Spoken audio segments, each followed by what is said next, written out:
तो आगे हम चलते हैं स्टूडेंट्स एक्सरसाइज 2.1 के क्वेश्चन नंबर 11 की तरफ। तो क्वेश्चन नंबर 11 है हमारे पास tan inverse 1 plus cos inverse of -1/2 plus sine inverse of -1/2, इसका वैल्यू आपको सॉल्व करना है। तो tan इनवर्स 1 मतलब tan की वैल्यू 1 कहाँ पे आई थी, तो इसको तो हम डायरेक्टली लिख सकते हैं π/4। अब cos इनवर्स ऑफ -x हमने पढ़ा था, हमने इस चीज़ में पढ़ा था that cos inverse of -x जो था that was pi minus cos inverse x। Last lecture में हमने इस चीज़ को स्टडी किया था। तो ये हो जाएगा पाई माइनस cos इनवर्स 1/2, क्योंकि cos inverse of -x it is pi minus cos inverse x। x का काम कौन कर रहा है यहाँ 1/2 plus sine inverse of -x क्या होता है माइनस साइन इनवर्स x, तो it will be minus sine inverse 1/2। तो ये हो गया π/4 plus pi minus cos inverse 1/2 के कॉस की वैल्यू 1/2 कहाँ पर आई थी। कॉस की वैल्यू 1/2 जैसा कि आप सब जानते हैं कि कॉस की वैल्यू जो 1/2 थी वो हमारी आई थी कितने डिग्री पे, 60 डिग्री पे। So pi minus π/3 plus into minus minus sine inverse 1/2, sine की वैल्यू 1/2 कहाँ पे आई थी 30 डिग्री पे, यानी कि π/6। तो अब ये हो गया 4, 3 और 6 का आप एलसीएम ले सकते हैं। इट इज 12, 4 इंटू 4 3 ज़ा 12, तो it is 3 pi plus pi into 12, 12 pi minus 4 pi minus 2 पाई। तो ये कितना हो गया स्टूडेंट्स, 12 और 3 15 minus 6 pi, 15 pi minus 6 pi by 12, so it is 9 pi by 12, 3 3 ज़ा 3 4 ज़ा, इट इज़ 3 पाई बाय 4। ये इसका आंसर रहेगा। तो इस तरीके से आप देख सकते हैं कि हमने इस क्वेश्चन को सॉल्व कर लिया है। tan इनवर्स 1 हमने डायरेक्टली कर लिया, cos इनवर्स ऑफ -x होता है pi minus cos inverse x, और यहाँ पे sign inverse of -x minus sine inverse x। इसी तरह से स्टूडेंट्स क्वेश्चन नंबर 12 है हमारे पास। Question number 12 is cos inverse 1/2 plus 2 sine inverse 1/2। तो इसके अंदर cos इनवर्स 1/2, cos की वैल्यू 1/2 अभी किया हमने, इट इज़ ऑन 60, और साइन की वैल्यू 1/2 आती है 30 पे, तो साइन इनवर्स 1/2 इज π/6। इसको काट दिया, it is π/3 plus π/3, so it is 2 π/3। ये इसका सॉल्यूशन रहेगा। इसी के साथ अब अगले दो ऑब्जेक्टिव क्वेश्चन हैं हमारे एक्सरसाइज 2.1 में। क्वेश्चन नंबर 13 है, इसके अंदर बोला है कि साइन इनवर्स x अगर y है तो आपको y बताना है कहाँ से कहाँ रहेगा। अभी हमने स्टार्टिंग में ही पढ़ा था कि साइन इनवर्स x की प्रिंसिपल वैल्यू ब्रांच क्या है, it is -π/2 to π/2 interval closed, तो इक्वल टू वाला।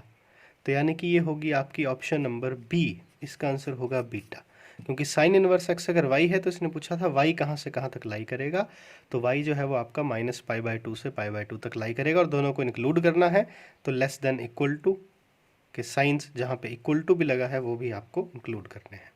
क्वेश्चन नंबर 14 आ चुका है फाइनल में। पहले tan inverse √3 minus secant inverse of -2। तो आप सब जानते हैं tan इनवर्स √3, tan की वैल्यू √3 आती है on 60 degree, so it is π/3 minus secant inverse of -x। अब देखिए मैंने आपको बोला था कॉस इनवर्स, सीकेंट इनवर्स और कॉट इनवर्स, इनमें अगर अंदर -x है तो it will be pi minus secant inverse x. तो ये हो गया pi by 3 minus pi minus into minus plus secant inverse 2। अब सीकेंट की वैल्यू 2 कहाँ आएगी? जहाँ कॉस की 1/2 आई थी, क्योंकि सीकेंट कॉस से उल्टा है। तो सीकेंट कॉस की 1/2 आई थी 60 पे, तो यानी सीकेंट की 2 भी आएगी 60 पे, तो यानी it is pi by 3। LCM आ गया 3 pi minus 3 pi plus pi, so it is 2 pi minus 3 pi by 3, यानी ये है minus pi by 3। So this is your option number B, इसका आंसर रहेगा। तो ये आपके पास एक्सरसाइज 2.1 जो है वो कंप्लीट हो जाती है इसके साथ। तो स्टूडेंट्स, मुझे होप है कि आपने पिछले क्वेश्चंस किए हैं, फिर भी अगर किसी को कोई डाउट होगा तो वो आप नेक्स्ट में पूछ सकते हैं। अब इससे आगे जो हमारा अगला पार्ट है, इसके अंदर कुछ फॉर्मूले हैं जो आपको अभी याद रखने हैं। तो उनके अंदर सबसे पहले है sine inverse x plus cos inverse x की वैल्यू होती है पाई बाई 2। उसी तरह से secant inverse x plus cosecant inverse x की वैल्यू होती है pi by 2। Tan inverse x plus cot inverse x की वैल्यू भी होती है पाई बाय 2। ये आपके पास 3 फार्मूले और रहते हैं। इसके साथ ही हमारे पास आते हैं कैंसलेशन फार्मूले।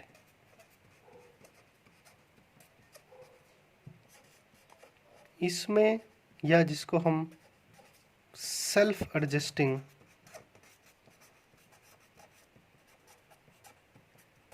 प्रॉपर्टी भी बोलते हैं, इसके मैं 1-2 एग्जाम्पल से आपको क्लियर कर दूंगा, सभी लिखने की ज़रूरत नहीं है, वो अंडरस्टूड है। जैसे हम अगर बोलते हैं sign inverse of sine x, तो फंक्शन से उसका इनवर्स कैंसिल होगा, it's value will be x. ये कैंसिल आउट होंगे, बट कब होंगे? हमेशा ही कैंसिल नहीं हो जाएंगे। इसमें कंडीशन लगी है, प्रोवाइडेड ये जो आपका x है ये इसकी प्रिंसिपल वैल्यू ब्रांच में रहे, x belongs to minus pi by 2 to pi by 2, तभी आप इसको कट कर पाएंगे। ऐसा नहीं है कि अगर ये x प्रिंसिपल वैल्यू ब्रांच में हुआ तभी आप कर पाएंगे। अगर प्रिंसिपल वैल्यू ब्रांच में नहीं हुआ तो आप डायरेक्टली कट नहीं कर पाएंगे। मान लो मैंने आपसे पूछ लिया, बुक में भी क्वेश्चन आएंगे हमारे पास, sine inverse sine 3 pi by 4, तो अब 3 पाई बाई 4 कितना हुआ? 3 पाई बाई 4 आप चेक कर सकते हैं, 3 पाई बाई 4 हुआ 3 इंटू 180 अपॉन 4। आप देखिए कितने डिग्रीज हो गया। आपने इसको कट किया, ये हो गया 45, तो 45 इंटू 3 ये तो बन गया आपका 135 डिग्री। क्या 135 डिग्री इसकी प्रिंसिपल वैल्यू ब्रांच में है? क्या 135 माइनस 90 और 90 के बीच में है? नो, 135 इसके बीच में नहीं है, तो आप इसको डायरेक्टली काट के 3 पाई बाई 4 नहीं लिखेंगे, आपको इसको आगे सॉल्व करना होगा। सॉल्व करने के लिए आपको इसको पहले प्रिंसिपल वैल्यू ब्रांच में लाना होगा। तो हम क्या करेंगे, इसको जैसे हमें अगर सॉल्व करना है तो हम लिखेंगे sign inverse sign of 3 pi by 4 को लिख सकता हूं मैं pi minus pi by 4। Now sine pi minus theta, second quadrant में साइन क्या होता है? पॉजिटिव होता है, तो sine pi minus theta is sine theta. तो इसके अंदर ये हमारे पास जो है वो